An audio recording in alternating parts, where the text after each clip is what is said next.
Bonjour à tous, j'espère que vous allez bien. On va parler de la Triumph Speed Twin 1200. Ne vous en voulez pas, j'ai un petit peu le nez bouché.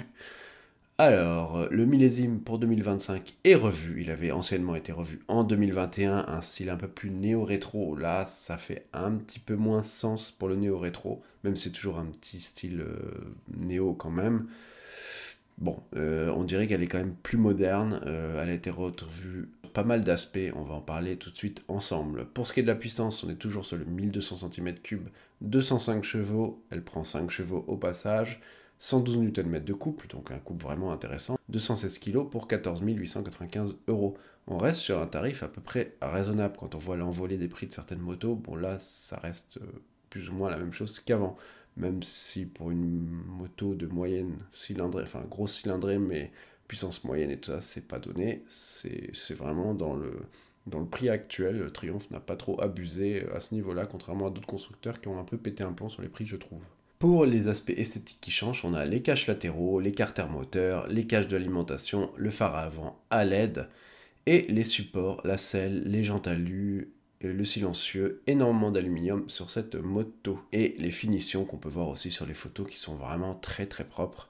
En tout cas, moi, toutes celles que j'ai vues, comme d'habitude, pas de passage de fil ou quoi que ce soit ultra visible.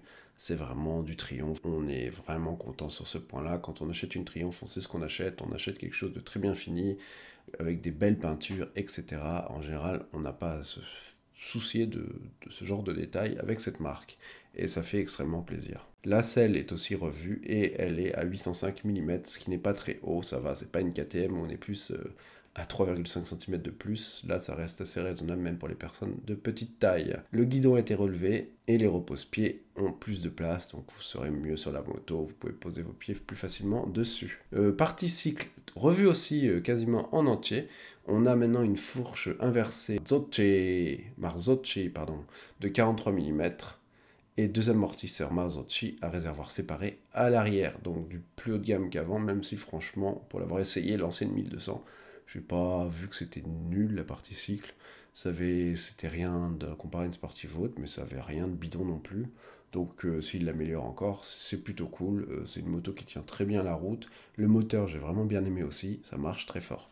Pour le freinage, pareil, deux disques à l'avant de 320 mm avec des étriers radio 4 pistons Triumph, donc ça va freiner plutôt fort. Comme je vous ai dit tout à l'heure, le 1200 cm3 reste le même en apparence, mais vous avez des nouvelles cams et le régime qui augmente la zone rouge à 8000 pour 5 chevaux de plus. Et le couple, contrairement à ce que j'ai dit tout à l'heure, il culmine à 4250 tours minute à 112 Nm de couple, donc énormément de couple très bas. Et ça va la rendre super fun à conduire. Et là, c'est mon kiff, ça, moi, les motos qui ont énormément de couple très bas. Franchement, sur route ouverte, c'est tout ce qu'on demande, du plaisir, sans prendre des vitesses folles. J'adore. Pour les modes de conduite, comme d'habitude, vous avez le mode rain et le mode road. Bon, rien de foufou. L'écran, c'était l'écran un peu qui ressemble à la 600 Trident, voilà. Le TFT, etc. avec un petit port USB-C pour brancher votre téléphone sur le côté. Rien de foufou, je trouve pas ça super joli, ni moche. Bon, c'est un truc que j'aurais préféré quitte à mettre un tout petit truc comme ça, pourquoi pas rester sur de l'aiguille et faire vraiment un style néo-rétro café racer. Mais bon, ils ont choisi la modernité et on sait que la modernité, ça marche plutôt fort. Les gens aiment bien tout ce qui est technologique quand même, on va pas se mentir. Et bien entendu, on a aussi une version RS pour cette moto.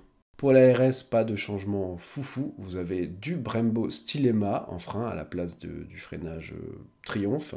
Amortisseur Öhlins réglable. Pneu Metzeler Racetec RR, donc un pneu beaucoup plus sportif. À la base, c'est du M9 RR. En soi, ça change pas grand chose à mon avis. M9 RR reste un très très bon pneu pour la route. Et un shifter up and down. Donc voilà, c'est les modifications qu'il y a sur cette version RS et le coloris aussi, bien entendu. Et là, on est à 17 195 euros. Voilà, j'espère que vous avez aimé. N'hésitez pas à liker, partager, ça fait plaisir. Je vous dis à la prochaine pour une nouvelle vidéo. Bye bye les riders. Ciao, bisous.